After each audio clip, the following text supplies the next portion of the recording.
My name is Ann Hurley, and I'm going to be telling you about my senior pathway project at Salem High School. My advisor is Mrs. Cook. My pathway topic is English education, and in the fall, I'll be attending Longwood University as an English major. I also plan to get my master's in education, and my goal is to become a high school English teacher. So for my independent study, I used and worked with 4 of Mrs. Cook's textbooks from her master's in education. They focus on teaching reading, writing, and grammar skills. I also worked with the English 9 Pre-IB Elements of Literature textbook.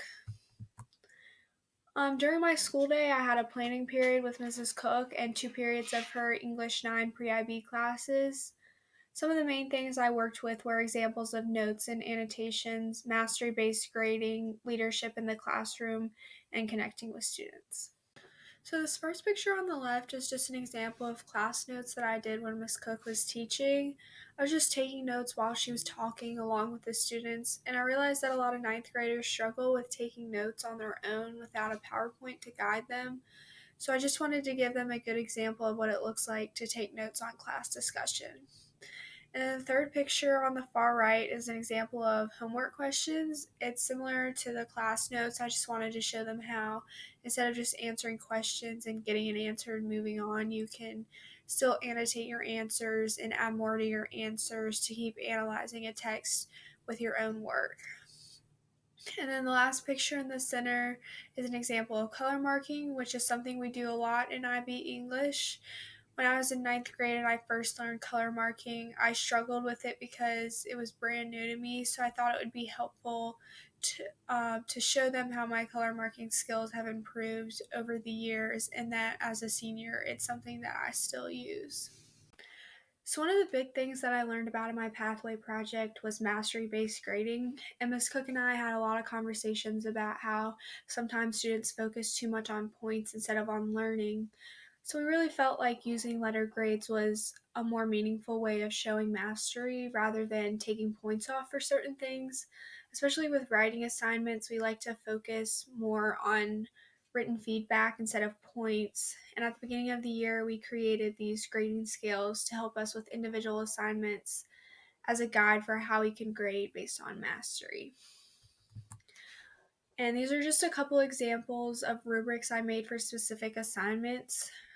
For this assignment, we decided to make the story understanding worth more points than the rest of the categories, and that was just our way of keeping the focus on mastery even in a more point-based assignment. And then for this assignment, we used checks instead of points or letter grades because we thought that the checks better represented mastery for this particular assignment. So one of the things I realized I really needed to work on at the beginning of the year was just getting up in front of the class and teaching. So I made some grammar do-nows for them to practice punctuation, and I just let the class through them. And then later when we started Romeo and Juliet, I came up with some persuasive writing prompts to get them started, and that kind of daily practice just helped me become more confident in the classroom. So my favorite part of my pathway was my students. I really just liked getting to know them over the course of the year, and it really surprised me how quickly I came to love them. I loved watching them grow over time and seeing them improve at writing and analyzing and just starting to open up during class discussions. And I even got to work with some of them outside of class, like during my creative writing class and during softball. So I just really liked having those connections with them. And at the end of the year, I asked them for some feedback, and this is just some of the stuff they said about me and how I've helped them. And I just really liked working with them. So I spent most of my time at school working with freshmen, but I did have an externship part of my pathway project. One of the things I did was observe English and education classes at local colleges and universities. It was a good opportunity for me to see what my future would be like in college, but it was also a chance for me to observe different teaching techniques. Another thing I did outside of school was mentor Cohort, which is a group of first-year Salem High School teachers, and I learned about teaching techniques like looping, cold calling, and strong voice. Okay, so over the course of the year, I just kept a portfolio of all the notes and observations and stuff that I created just to keep track of everything and so that I would have something to remember what I did and show what I did this year. One of the ways that I think my pathway will help me in the future is that I just got the chance to really see what it's like to be an English teacher and to make sure I really want to be an English teacher before I got too far into my college career.